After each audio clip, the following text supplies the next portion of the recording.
Salut Hercules! Il semble que pour la première fois depuis le début du mandat de Hansi Flick au Barça, l'instabilité se fait sentir au sein de l'équipe. Tout le monde parle des égos gonflés de certains joueurs et les fans sont presque unanimes à croire que Flick est le plus mécontent du comportement de Lamine Yamal.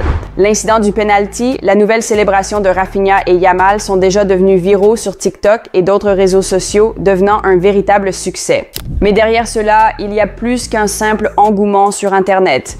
Aujourd'hui, nous allons parler de ce qui se passe à l'intérieur du Barça et de savoir si les tensions pourraient mener à une explosion qui changerait tout. Commençons. Comme toujours, je vous demande à chacun d'appuyer sur le bouton « J'aime » sous cette vidéo. Cela compte énormément pour moi et mon équipe. Merci. Personne ne s'y attendait vraiment.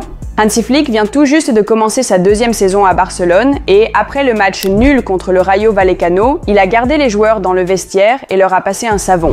Et oui, sa phrase « l'ego tue le succès » s'est rapidement répandue dans les médias espagnols et internationaux. Alors, analysons cela étape par étape. Lors du match contre le Rayo, le Barça n'a vraiment été sauvé que par Juan Garcia. La nouvelle recrue en provenance de l'Espagnol a réalisé 5 arrêts et sans lui, l'équipe aurait probablement perdu. Mais pour Flick, il ne s'agissait pas seulement du résultat. C'était le moment de tirer la sonnette d'alarme car il n'est pas satisfait des performances du Barça depuis le tout début. Contre Majorque, l'équipe s'est relâchée en seconde période. Contre Levante, ils se sont effondrés en première mi-temps. Et contre le Rayo, les mêmes problèmes se sont répétés, mais en pire. Et pour la première fois depuis longtemps, quelqu'un a réussi à percer le code du Barça de Flick. Son nom, Íñigo Pérez. Ce qu'il a fait avec Isco Palazón et ses déplacements sur le terrain est devenu le premier véritable exemple d'un plan qui a fait souffrir le Barça. Le piège du hors-jeu a cessé de fonctionner parfaitement et pour la première fois, le chaos de Flick sans le ballon semblait impuissant. Les statistiques sont alarmantes. En 3 matchs, le Barça a laissé ses adversaires se créer 12 grosses occasions. C'est la pire crainte en Liga? À titre de comparaison, le Real Madrid n'en a concédé qu'une seule. La saison dernière, Barcelone n'a atteint ce chiffre qu'après 6 matchs. Et il ne s'agit pas seulement de la défense ou de la perte d'Íñigo Martínez, parti à Al Nassr. Le système de Flick ne fonctionne que lorsque tout le monde presse, lorsque les attaquants travaillent aussi dur, et ce n'est pas ce qui se passe, donc Flick n'a pas pu retenir sa réaction. Il a enfermé l'équipe dans le vestiaire après le match pendant 25 minutes et a parlé plus durement qu'en conférence de presse. Son message était simple. Quand le mercato est fermé, plus d'excuses. Tous ceux qui sont restés doivent être engagés à 100% envers le club. Bien sûr, de telles critiques ont explosé aussi bien dans le vestiaire que dans les médias. Au Barça, c'est toujours un sujet douloureux et un tornum, comme l'a appelé Greff. Quand l'équipe trébuche, la presse catalane dissèque chaque mot et maintenant, pendant la trêve internationale, tout tourne autour de cela. Et il semble que c'était exactement ce que Flick voulait, que ses paroles planent sur les joueurs pendant 2 semaines pour qu'ils reviennent de la sélection nationale en se disant « Nous devons prouver que l'entraîneur a tort ». Et les réactions ne se sont pas fait attendre.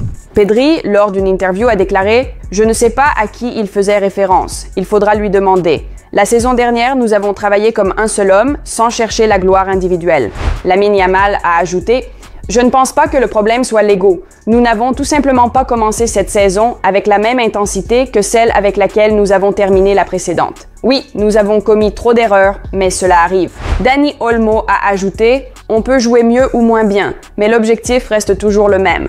L'équipe. » On observe donc 2 pôles. L'entraîneur exige fermement de la discipline et les joueurs tentent d'expliquer que le problème n'est pas l'égoïsme, mais la forme et l'intensité. Mais le fait demeure. Flick a hérité de l'effectif le plus fort du Barça de ces dernières années, où chaque joueur, ou presque, est un candidat au Ballon d'Or, et sa principale mission est désormais de garder le contrôle sur l'ensemble. La plus grande préoccupation des supporters du Barça est, bien sûr, Lamine Yamal, et cela pour plusieurs raisons.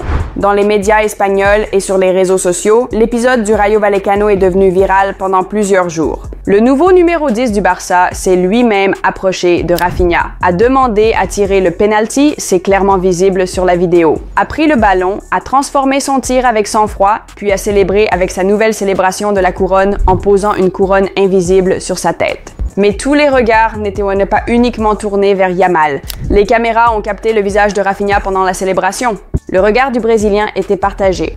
Et c'est précisément ce moment qui a fait exploser TikTok, X et d'autres réseaux sociaux. Les fans débattent « Qu'est-ce que c'était que ça ?» Un homme qui se proclame roi n'est pas un roi. Probablement le commentaire le plus populaire que j'ai vu à propos de la nouvelle célébration de Yamal. Mais c'est peut-être juste le chapeau magique, comme l'a dit Luis de la Fuente. Chacun y voit ce qu'il veut. De nombreux supporters, même Amanda Coules, ont directement relié cela à la phrase de Flick « L'ego tue le succès ». Car en effet, Lamine prend de plus en plus les choses en main avec des attaques audacieuses et éblouissantes. Mais il néglige trop souvent le travail défensif. Et maintenant, l'histoire du penalty avec la célébration de la couronne n'a fait qu'amplifier ce sentiment. Flick parlait-il en réalité de Yamal? D'autant plus que Lamine a clairement exprimé son désaccord avec les propos de l'entraîneur allemand alors qu'il était en sélection avec l'Espagne. Le média madrilène Marca souligne que Hansi Flick a créé des tensions au sein de l'effectif et que la situation doit être résolue. Flick a laissé entendre que certains joueurs pensent davantage à eux-mêmes qu'à l'équipe. Dans le vestiaire, et cela a eu un impact fort, les joueurs estiment qu'ils sont totalement investis et ne comprennent pas à qui l'entraîneur faisait précisément référence. Tout cela a engendré de la tension, de la confusion et même une certaine frustration au sein du groupe. Mais Flick ne ferme pas la porte. Il affirme qu'elle est toujours ouverte et qu'il est prêt à expliquer ce qui l'inquiète exactement. Alors, quel était le véritable plan de Flick? Je vais essayer d'expliquer pourquoi l'entraîneur a orchestré tout cela. Pour certains, cela peut sembler être un problème, un signe que la négativité pourrait persister, voire s'amplifier. Mais d'un autre côté, étant donné que quelques jours se sont écoulés et que les débats font toujours rage dans les médias barcelonais, certaines personnes proches du vestiaire pensent que Flick a fait cela intentionnellement. Il a profité de la trêve internationale pour s'assurer que son message atteigne les leaders de l'équipe. C'est clairement à eux qu'il s'adressait. Cela pourrait être Lamine Yamal ou Rafinha. Il y a de fortes chances que ce soit Ferman Lopez et sa saga de transfert avec Chelsea. Peut-être était-ce Pau Cubarsí, qui n'était même pas titulaire lors du dernier match, ou Jules Koundé, Ronald Araujo, d'autres encore. Tout le monde sauf Pedri, Eric, Juan Garcia et Christensen si l'on en croit les gestes de Flick. Le staff technique du Barça savait que l'amertume laissée par la faible performance de dimanche allait persister pendant des semaines. Selon eux, envoyer les joueurs en sélection nationale avec un message fort pourrait au moins servir à quelque chose, les forçant à réfléchir, à analyser leurs erreurs et à revenir avec l'envie de prouver quelque chose. Si vous voulez transmettre un tel message aux joueurs, c'est maintenant le moment de les amener à y réfléchir plus profondément que lorsque l'équipe joue tous les 3 jours. C'était la logique au sein du staff du Barça alors qu'ils évaluaient le début de saison médiocre de l'équipe à un moment où leur objectif est de remporter la Ligue des Champions. Mais voici le point clé. Cela pourrait être un jeu psychologique de Flick. Il n'a cité personne. Il n'a accusé personne. Maintenant, tout le monde dans le vestiaire se dit « peut-être qu'il parlait de moi ». Chacun commence à analyser ses actions, ses erreurs et son engagement. Et voilà, voici le plan maître, une autocritique collective et une concentration totale sur le travail. Échec et mat. Et voici un détail crucial, Flick a déjà vécu une situation similaire au Bayern. Après la saison réussie 2019-2020, son équipe a également connu une baisse de motivation et Hansi en a tiré des leçons. Il a compris que même l'effectif le plus solide peut perdre sa concentration après de grandes victoires. C'est pourquoi aujourd'hui, il agit avec fermeté. Sa mission est de garder l'équipe affûtée, d'alimenter leur soif de combat et de pousser à l'amélioration tant individuellement que collectivement. Il sait ce qu'il fait car il a déjà vu à quel point il est dangereux de se relâcher après un triomphe. Lorsqu'il entraînait Barcelone, le légendaire Johan Cruyff disait souvent « Il n'y a pas de période plus difficile dans un projet d'entraîneur que la deuxième saison dans un club ».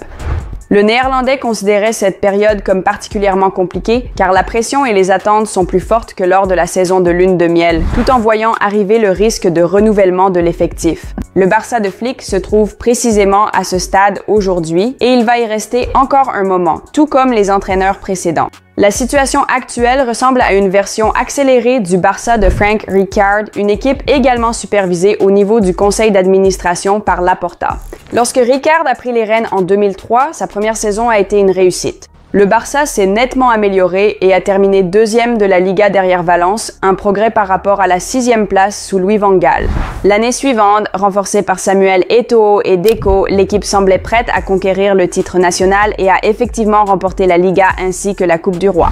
L'évolution s'est poursuivie et en 2005-2006, le Barça a remporté la Ligue des Champions, battant Arsenal en finale. Mais ensuite, il y a eu un déclin spectaculaire et l'effondrement de l'effectif, sauvé uniquement par l'arrivée de Pep Guardiola, L'équipe de Flick progresse encore plus rapidement dans son développement que celle de Rijkaard et elle se trouve maintenant à la croisée des chemins.